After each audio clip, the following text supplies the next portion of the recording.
All right. Bedros, thanks for being on the show. Thanks for having me, guys. Appreciate you being here. Yeah. So we always like to start off, early days. So, I think it gives a good background of who you are as a human being and what sort of led up to your business journey. So tell us a little bit about where you grew up and what you were like as a kid.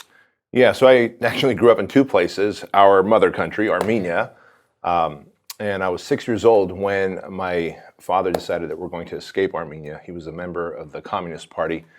So June of 1980, we escaped. We went into Italy and went to the American consulate, said, hey, we're political refugees. We are denouncing communism. We'd love to go to the United States. And so 10 days later, all the paperwork was lined up where we could enter the United States as long as my dad was willing to help the U.S. government by sharing whatever information he could about communism, the socialist government, et cetera. Especially during that time, it was the Cold War, so you can imagine how needed that information was from the United States. So then we come to the United States, and we're living in Section 8 housing, food stamps, Medicare, or actually it was Medi-Cal, and you're my dad kept saying in Armenian that we would run out of money before we run out of month. And that stuck with me for a long time. And I remember he had 3 or 4 jobs. Like he was working at a pizzeria,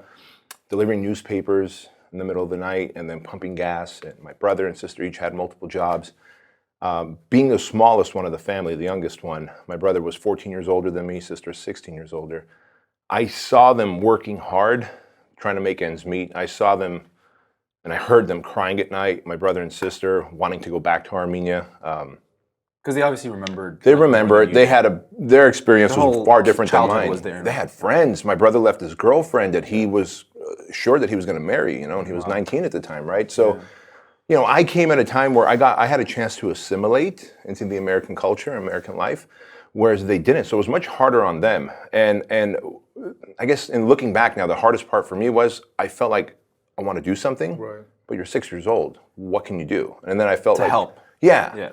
So I felt like a burden, right? Lemonade stand. Mm-hmm. Yeah. And so, believe it or not, actually, I found this dumpster, and it had posters in it, like AC/DC and whatever. And I started selling posters. I pulled the posters out, started selling them for like a quarter, 50 cents, whatever.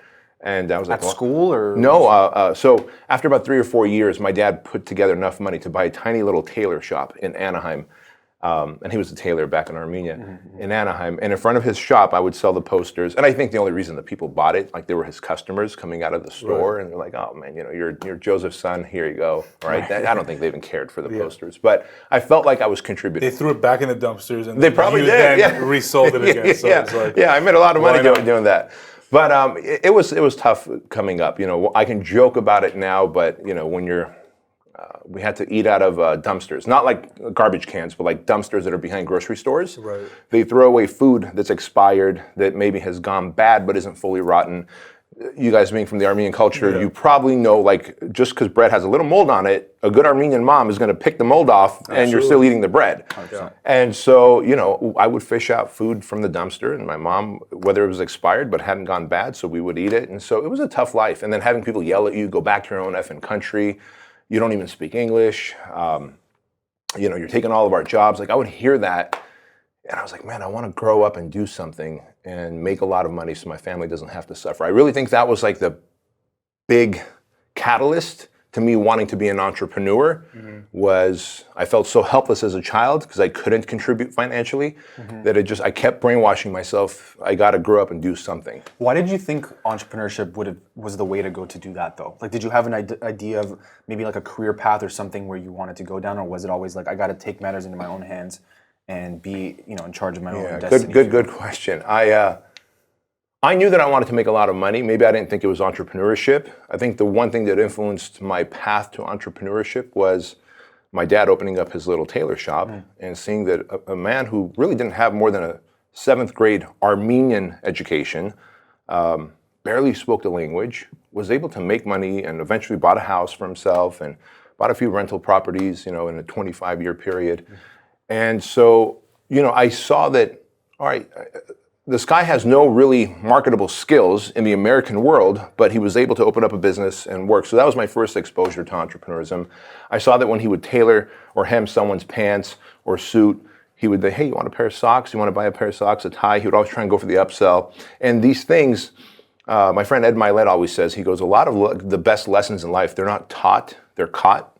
And I would just, be at my dad's shop after school as a little kid, 7, 8 years old, 10 years old, and I see him trying to upsell people. Right. And so those little messages get ingrained in your head. And so I went to become a smog technician. I realized I don't want to work in an automotive garage. I like cars, so I thought that's the path I should go. And thankfully I had an older cousin who worked at an automotive garage, and he took me a few times. I'm like, this is not for me. Like, I know I don't want this. I like cars, but I don't want to get my hands dirty in cars. Right. I want to be in the driver's seat, Like, I very quickly realized what I want.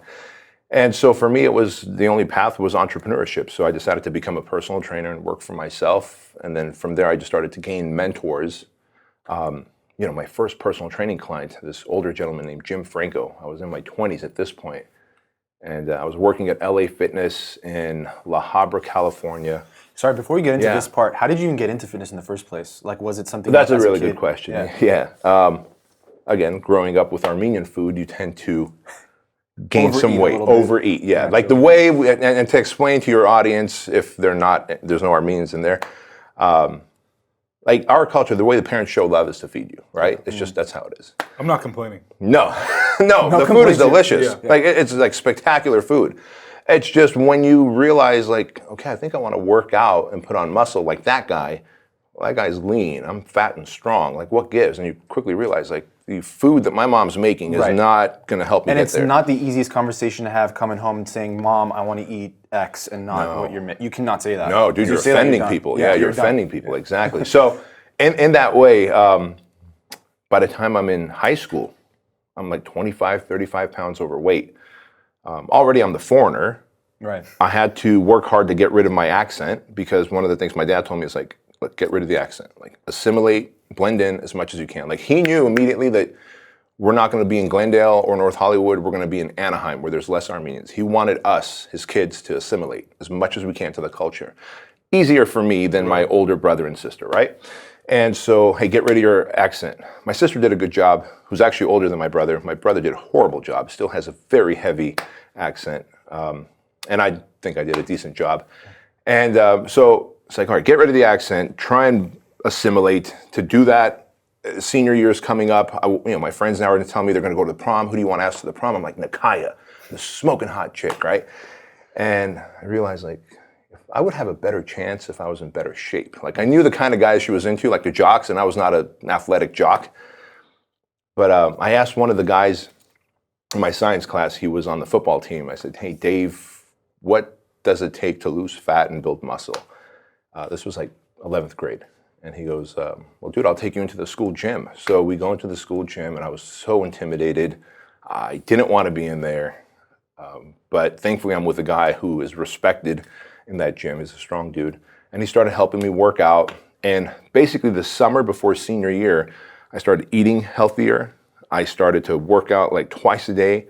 And, when you're young, you lose fat very quickly. So I came back senior year in better shape, more confident, more self-esteem. And I never did ask Nakaya to the prom, so I never went to the prom. But she was literally the catalyst to me wanting to get in shape. As with most men, like girls, like my son is 14 years old. When he was 13, I'm like, hey, son, we've got our own private gym now. Let's go, come with me, come work out. Nah, Dad, I'm not interested.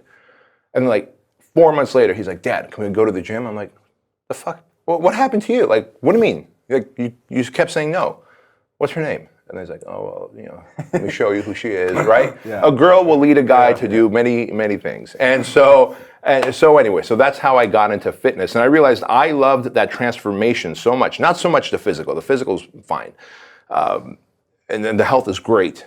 The mental aspect, the confidence, the self-esteem, the self-awareness, being able to shake hands and make eye contact instead of just looking at everybody's feet.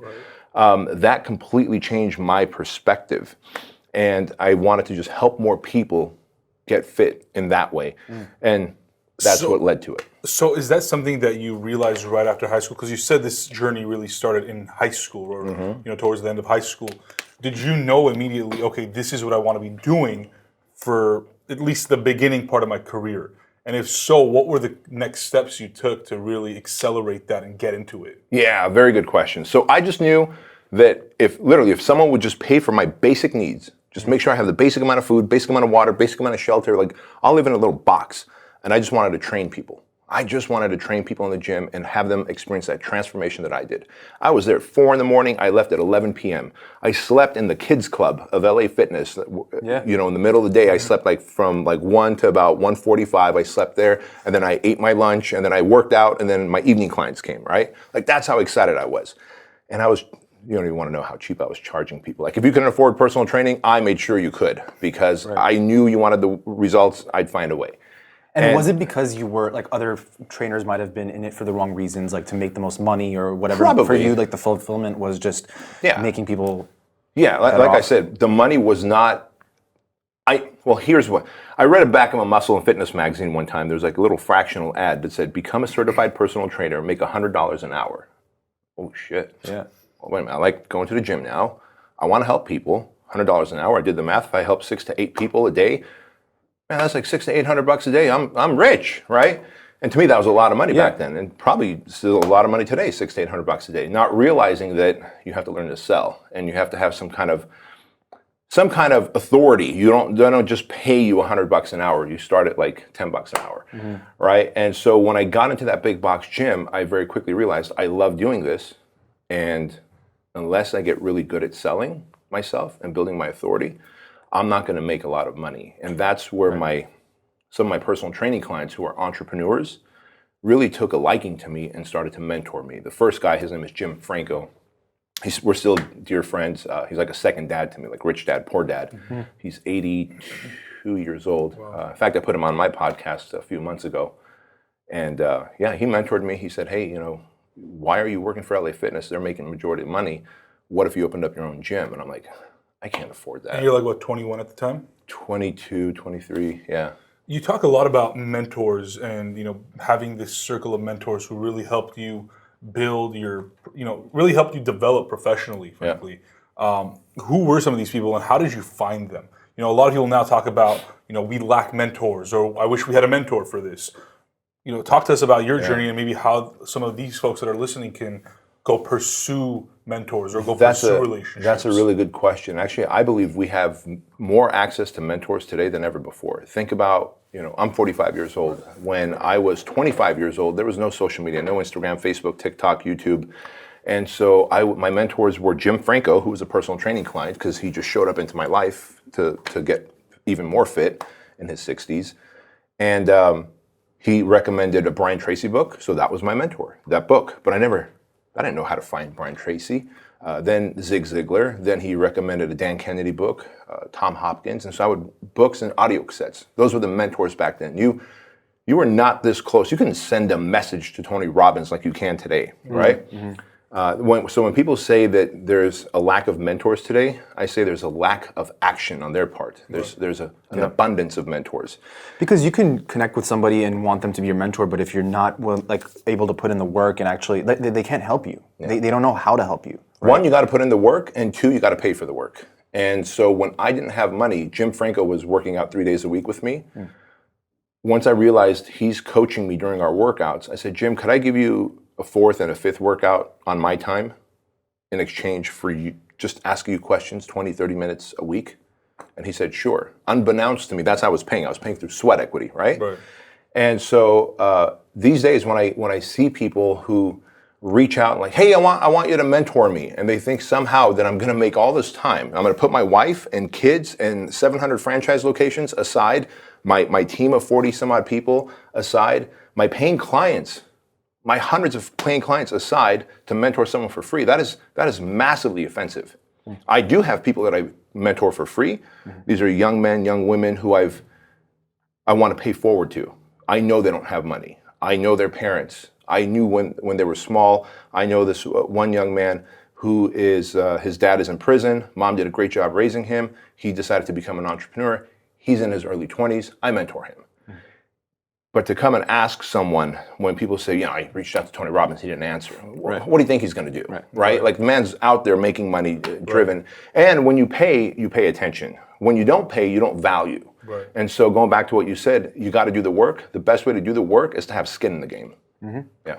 And also, I think beyond that with mentorship, I don't like that word per se, because for me, it just is very transactional. I like just having friends in different spaces that I can learn from, whether it's in my industry or beyond, because I can get feedback from them. I can get insight from them that others don't know. And I think naturally, those people become the authors of the book, right? They become the people that teach you ahead of it being known to other people. And with access to social media and access to so many people, anybody can be your mentor, right? It's like who you choose to actually listen to and who you actually choose to take action because of, I think that's on you. So, I really appreciate that feedback. I think it's great. So after you have this kind of meeting with Jim Franco and you guys are working together and he says, you need to open your own place, what do you do? I mean, is that immediately like, let's do it? Well, immediately the young mind goes to objections. Well, I don't know how to run a business. I don't have the money. I went to the I don't knows, right? And he's like, hey, stop. You can get the money. He goes, you've got clients who pay the gym $600 a month. I was getting paid about $13 an hour. He goes, people are paying $600 a month to work with you. These people have money. He goes, I've got money. I was like, oh shit, you're right. Every day you drive up with a different car, He goes, so why don't you make me an offer? I was like, I don't even know where to begin. I was like, Jim, can you loan me money? Like, that was my offer. He goes, yeah, I'll loan you $50,000 for 8% interest, and after you pay me back, I'm still your 50% business partner. I'm like, deal. It was the worst deal on the planet. Yeah, I was about to say. Yeah. You don't need to tell me. I now know, right? But in hindsight, it was the best deal ever, because he made not only his money back with interest, but now he was a business partner with me on a facility where he had vested interest in. But it was enough for you to just begin. Right. And I think that's I was going to say, you might have not even gotten started if it wasn't for taking a deal. I didn't know how to get a business license. Right. He told me to go put lead boxes out in the community. This is before social media, obviously, right? And I put lead box. I didn't know what a lead box was. Yeah. And he told me how to go talk to businesses and let them know how I'm going to help them if they help me get leads. Like, it was like literally drinking from a fire hydrant of knowledge. And he helped me with one location. I used the money that I made to open up 4 more on my own. So had he not given me that jump start, and so in my way, that's how I paid him. I paid him with interest, and I paid him with giving him 50% of the money for him effectively doing nothing once he coached me along. So this was Fit Body Bootcamp? No, this was a brand called Premier Results. Okay. Yeah, so before Fit Body Bootcamp in the early 2000s, actually it was 2002, 3, right around there. Premier Results was my brand, and it was one-on-one personal training. Fit Body Bootcamp came about, so a few years later I sold Premier Results. I had a really good offer. And by the way, the reason this brand who came through and bought Fit Body or Premier Results from me didn't buy it because the name was so special.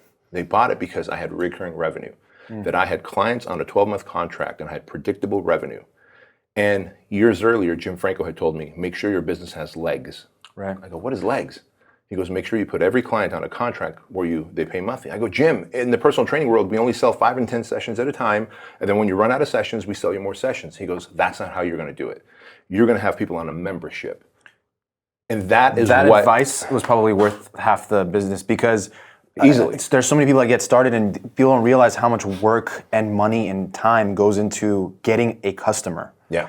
And then once you get them in, for whatever reason, even if you give them everything you can give them, right? And they don't decide to come back, you lost a bunch of money right there.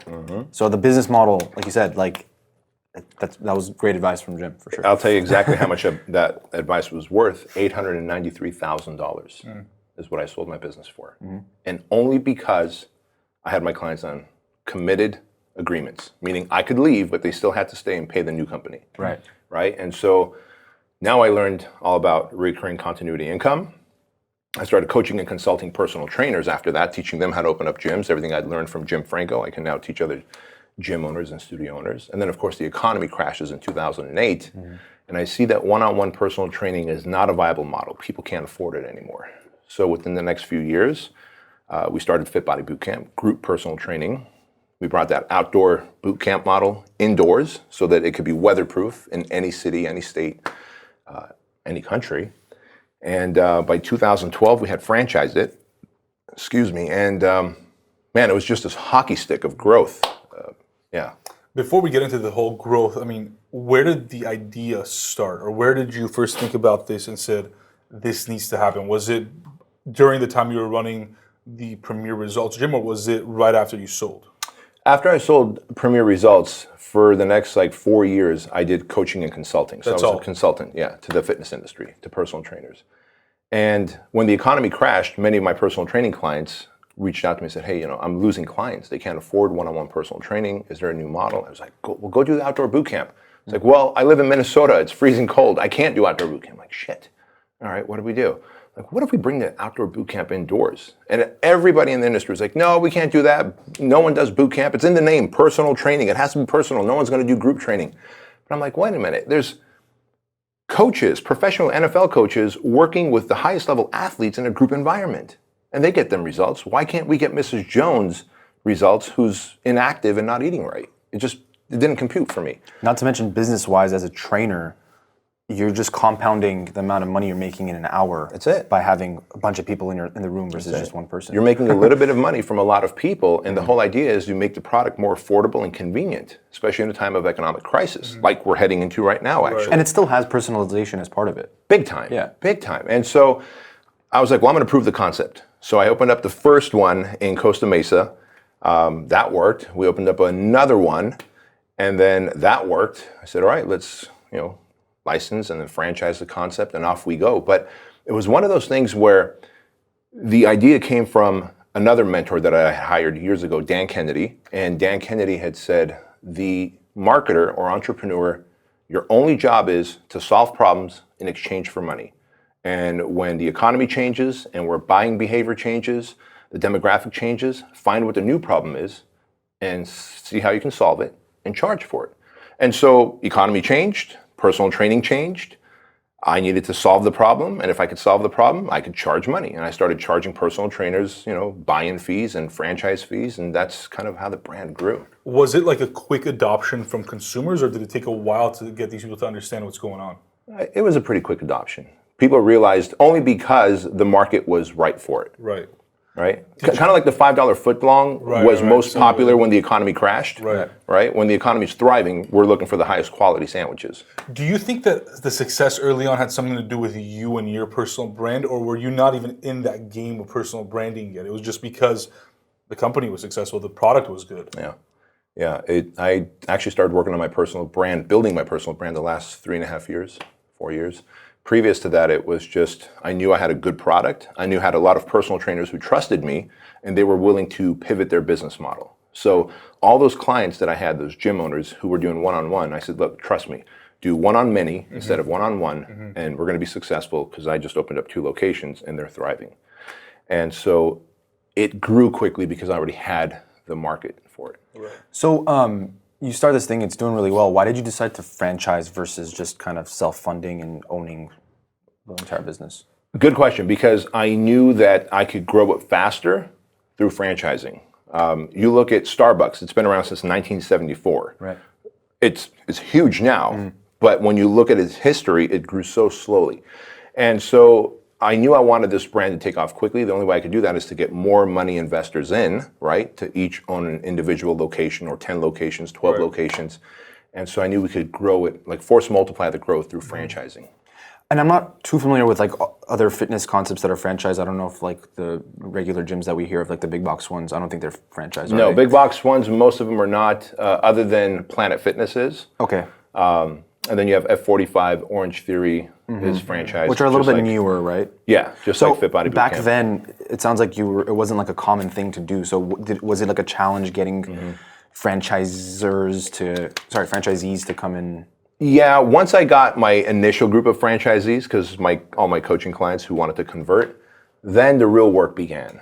Yeah. Then we had to really figure out, like, how do you sell a franchise? Like, there's a whole Federal Trade Commission oversees franchises, and you have to make sure that every state requires a different level of what's known as an FDD, franchise disclosure document. And so the learning curve was huge, but I was already in it, committed, and once I lock onto something, I'm all in. Like, I'm going to figure it out. So, on a personal level, did you believe that you were prepared to lead a company like this that was set to grow? No. Or is it something that you were just like, fuck. Yes, that. You know, like. And Joan over there could tell you, she was my first awesome team member that we brought on board. And I say team member because I always look at it as I had employees, and employees clock in a little late, clock out a little early, do the bare minimum to maintain employment. Team members understand the vision and the mission and play as a unified front to win. That's what a team does, right? And so today I have team members and not employees. But Joan was like the first. I hated my employees. I had about 9 of them at the time. Joan came on board, and then they hated her because she was proactive. And they were just like, we don't want to be proactive. We just want to putz along, right? And so I didn't know how to lead people. I was a good marketer. I was a good coach, a business coach. I went from a fitness coach to a business coach, but I never had employees with many different personalities and attitudes and lifestyles, and I didn't know how to lead, man. And so, and certainly in the Armenian culture, my dad never was like, hey, son, feel free to talk what's on your mind. You know, it's like, shut up. Yeah, you're always suppressed. Yeah, and so when you're always suppressed, you become passive aggressive. Right. And I was that leader, a passive aggressive leader who was indecisive and was emotionally reckless. That is not great leadership. Sounds like a bad culture to be in. Yeah, it is a bad culture to be in. Yeah, it was a very bad culture. And I speak from experience. I think Pat speaks from experience as well. I mean, we've been in that situation.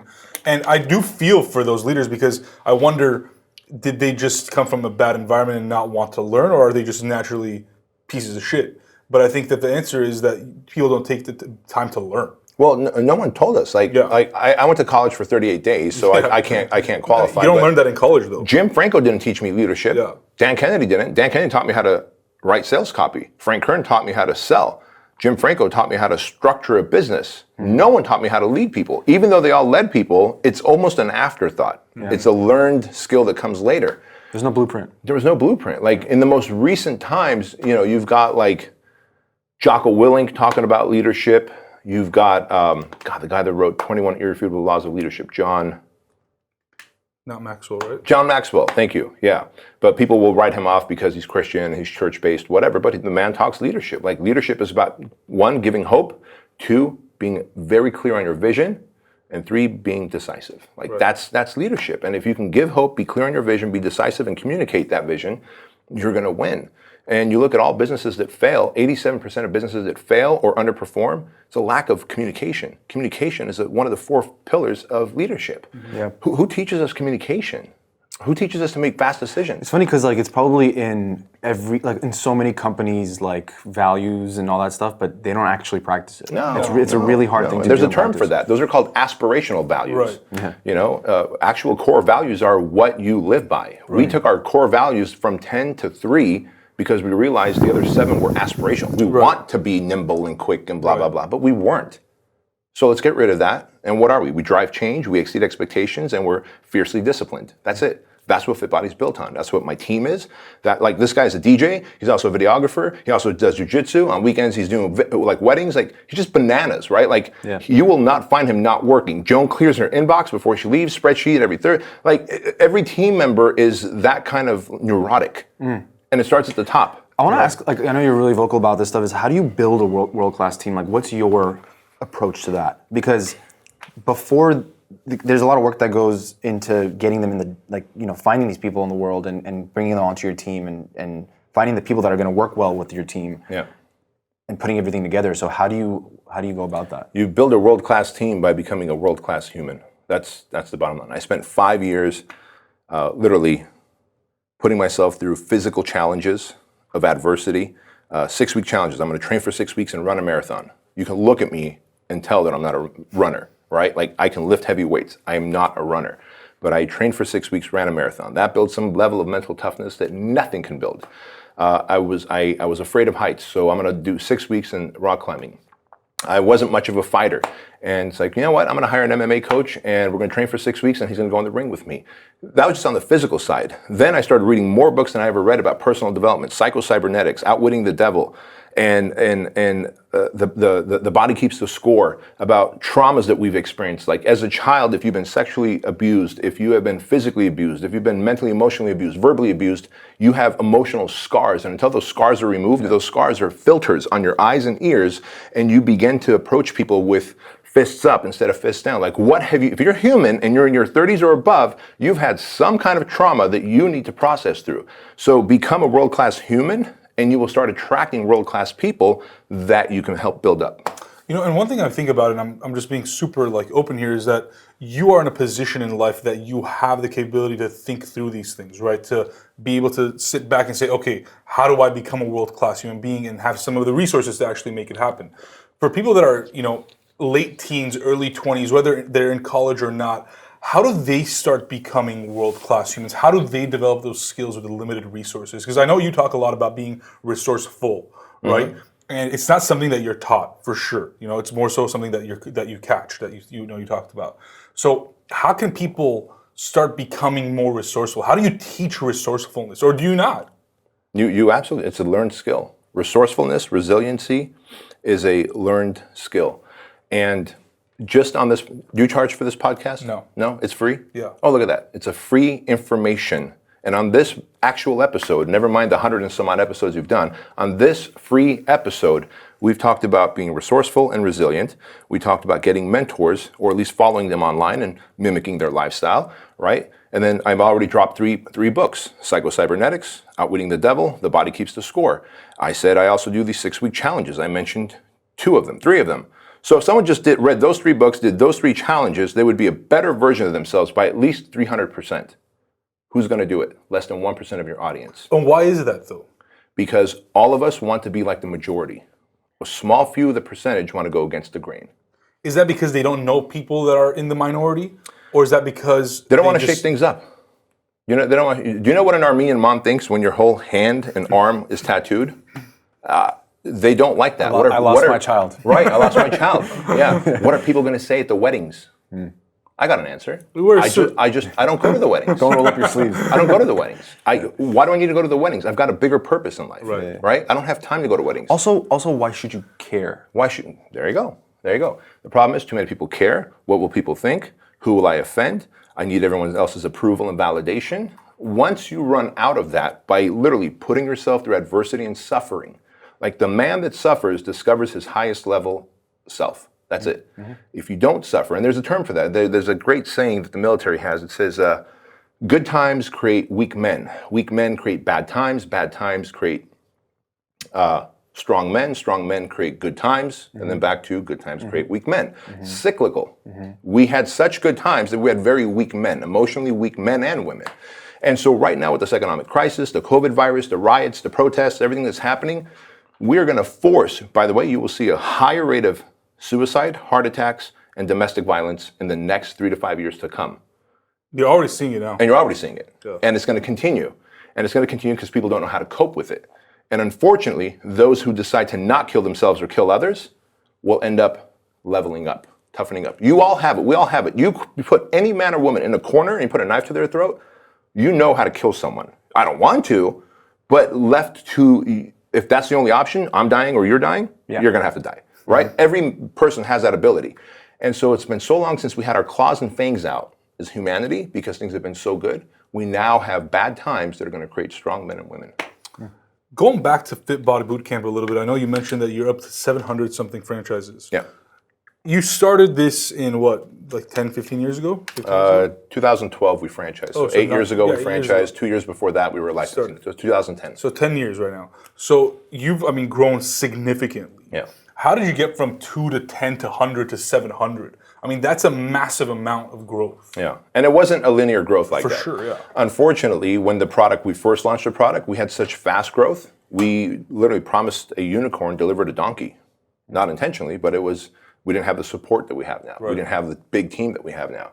Like right now, as soon as you sign up and become a franchisee, you're talking to whose his only job is to find you a territory in your community. And then he hands you off to Brittany. And Brittany's job is to make sure you get the business license, you build out the location, and then you're given a CAP coach. CAP coach is coaching and profitability, CAP.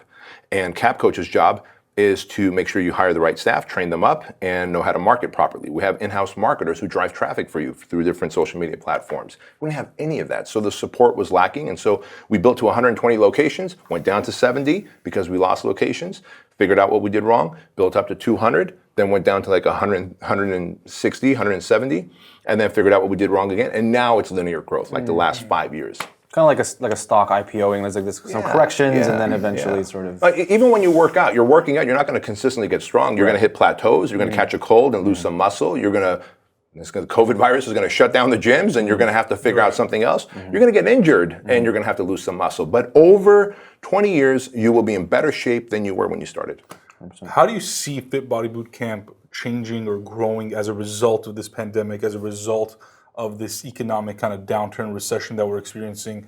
Is anything going to change, or is this a time for Fit Body Bootcamp to be seen all over the world or all over the country? I mean, gyms are closing left and right. I went to the gym this morning. There was like 10, 15 people. I think 24 Hour Fitness announced that they're filing for bankruptcy. 138 locations. 138 locations. Are you going to take over all those locations? I mean, what's the plan? Well, no, because those are big mega gyms, 30,000 square foot. We're about 3,000 square foot. We have a very different model. But when you look at what we did, we moved fast. We pivot. So on March 17th, I announced to all of our franchisees, we need to lock the doors, close the doors. We're going on quarantine. And I said in 24 hours to 48 hours, we'll have online coaching. And so we did follow along workout videos, learned how to use Zoom properly, Facebook private groups. And now we immediately turned all their clients who were working out in a Fit Body location, instead of canceling or freezing their accounts, we started doing at-home training using Zoom and follow along videos. That's now become part of our model. Even though we're reopening locations, we have 87% of our locations open now. It's become part of the model because there's people who decided, hey, I actually like working out at home. Yeah. And there's people who said, I'm not ready to go to the gym yet. It's still a little scary. So, and there's people who decide that, you know what? There's not a Fit Body near me, but I could sign up at the Fit Body in Glendale, even though I live in San Diego, right? Because I can do the online coaching. So it's become an additional revenue stream for us, another way to add value for us. So that's how our model has changed and evolved. And now that we know there's going to be more quarantines and lockdowns, because this wasn't just a one-time thing, now we know that we're always going to be able to pivot. Right. Yeah. You mentioned those like just a few years ago you started working on your personal brand and social media and just putting yourself out there more. How's that been? Obviously, it's been like great for you, but like, what does it look like? Like, what does the day-to-day look like? What do you focus more on than other things? I just create content on every platform, and it's myself and Ed, and there's another gentleman up there, Primo, who's part of our video media team, and we're just constantly creating content that adds value. I just look at if I can add value on all the social media platforms in my zone of genius. What you'll see sometimes, you'll see the fitness guy talking about politics or religion or whatever. Like, I don't understand why people stop following me. It's like they followed you for one thing and then you zigged on them, right? Like, don't ever zig, always zag. If you zag, stay zagged. And so I know what my zone of genius is. I talk about my zone of genius. I'm very passionate about that, which is selling, marketing, entrepreneurship, freedom, mindset. And now, do I talk about politics when it matters? Absolutely. But in the way that it impacts entrepreneurs. I even went on Fox News and CNN and we talked about the fact that, look, small businesses are suffering because of this crisis that we're going through. And they said they wanted to get me to talk more about politics. I was like, look, our politicians have a decision to make. What are you going to do to save the small businesses that are the backbone of the American government or the American economy? I'm not going to throw a politician under the bus as much as they want me to. I'm going to keep being the champion of a small business. And so I know what my zone of genius is. And when you do that long enough, it's like, imagine this pyramid.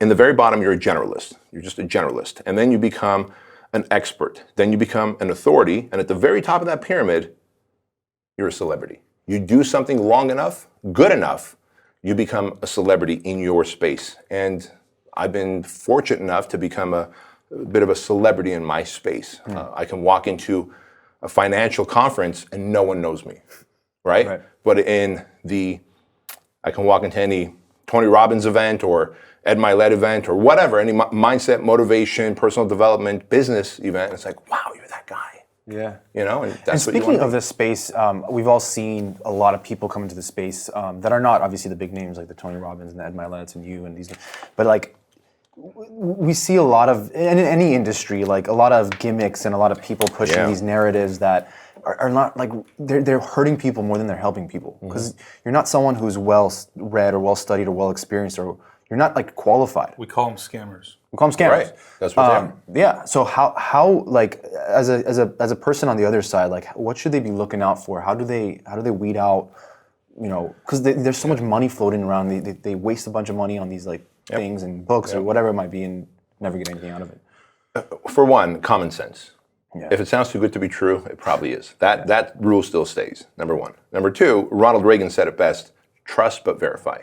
So if you're like, hey, Bedros, I'm going to help you become a multi-billionaire. I'm going to help you do it faster than ever before. I'm like, Pat, I trust you. But can you verify, can you connect me with 3 people that you've done that with that I can talk to over the phone? Right. Odds are you're either going to do it or you're not. And if you don't, you're a scammer. If you do, then hopefully they're going to speak great about you. And so people, unfortunately, because look, you pay $5,000 to the right person and they bribe someone at Instagram, you get the blue check mark. And then you pay about $2,000 to the right person, you have about 300,000 followers.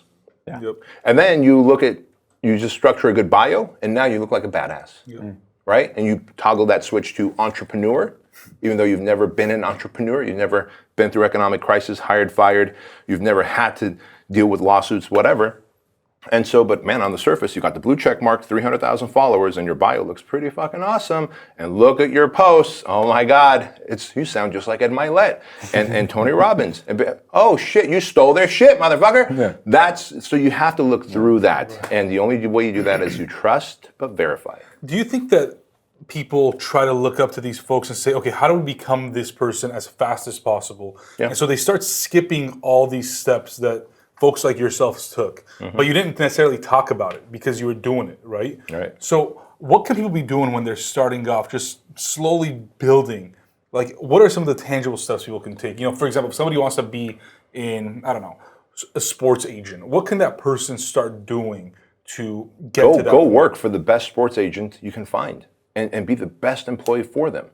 Be the best employee for them. Like, if you want to be the best fill in the blank, go find the best person at it, and literally you're going to get paid for mentorship, right? Because you're going to work for them either in sales or in support or something, or you're going to be their assistant and run around. You're going to hear every conversation. You're going to see how they problem solve. You're going to see how they react in chaos and crisis.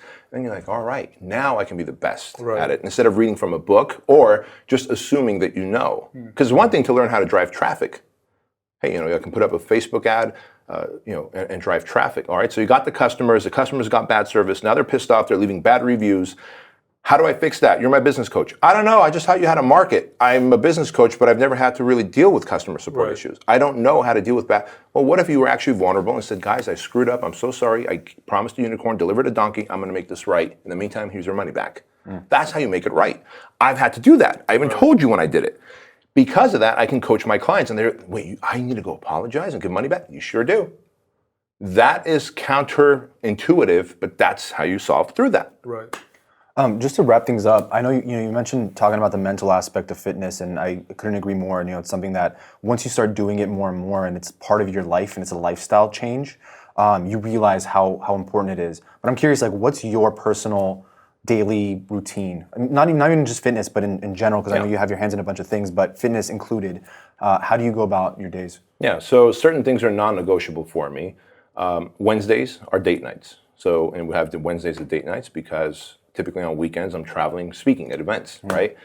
And so realized that, hey, I can't do date nights on weekends. So Wednesdays are date nights. That's a non-negotiable. Notice we started today at 1 o'clock or whatever it was, 12 o'clock. 12 o'clock, sorry, 1 o'clock. I've got a thing upstairs. But at 12 o'clock. And that's because in the morning, I GSD, get shit done.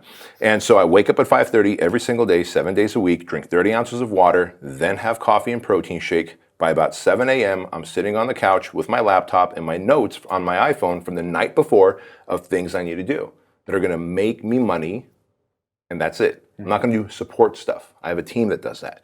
I'm going to either write posts, broadcasts, blog posts, captions, whatever, make videos and put it out there, right, on my phone. And so by 9 a.m., I'm done with that. I'm on my way to the gym. I get a good hour and a half workout. Then I come here and I'm ready to do a podcast or serve my team. And then tonight, back to working out in the gym with my family. I work out twice a day. In the evenings is with my family. We work out in the gym and then we'll go on a hike. We get to connect. That's how me and my family connect. I believe there's something very powerful about working out together as a family, pushing my daughter, pushing my son, having my wife get pushed in the workouts. And like by the time we get home, it's usually 8 o'clock. We have a light dinner. We'll watch an episode of something. Kids go to bed. Me and the wife go in the hot tub. 10 o'clock, I'm in bed. Rinse and repeat. It's just, you can set your clock to me. Yeah. You saw, like, before even Joan announced, like, hey, turn off your phones, my phone was off, like, not a single message. And it's just off because I need to focus here. If I see this thing constantly sending me notifications, then where's my attention really? And so that high level of discipline is what you need. And people go, well, when do you find fun? I schedule fun into my days. Like I literally will schedule going surfing on Thursday. And people go, but you don't know what the waves are going to be on Thursday. That's okay. If the ocean's flat, I'm just going to paddle. I'm going to be the best fucking People paddler. think you need to schedule the business serious stuff into your schedule, but it's like you're vice versa. I schedule my date nights. I schedule fun into my day. And so if I go to the beach and the waves are perfect, I'm going to surf. If the waves are flat, I'm going to paddle. If the waves are really big, I'm going to learn to not drown. That's it. Because I don't have a life of mediocrity where I can just go, well, hey, let me just look out the window what the waves are, and it's a perfect wave and surf. Like I've got big goals, big dreams. For that to happen, I must be disciplined. What is your biggest goal? What is that end goal? To raise two very amazing humans, Chloe and Andrew, who are going to leave a much bigger impact on this planet than I ever did. Love it. Love it. Well, this has been awesome, man. Thank you so much. I think we've got a lot done and talked about a lot of things. Your journey is incredible, and what you've built is incredible. So can't wait to see what comes next. And, Appreciate it, guys. Appreciate your time. Thank you. Thank you. Yeah.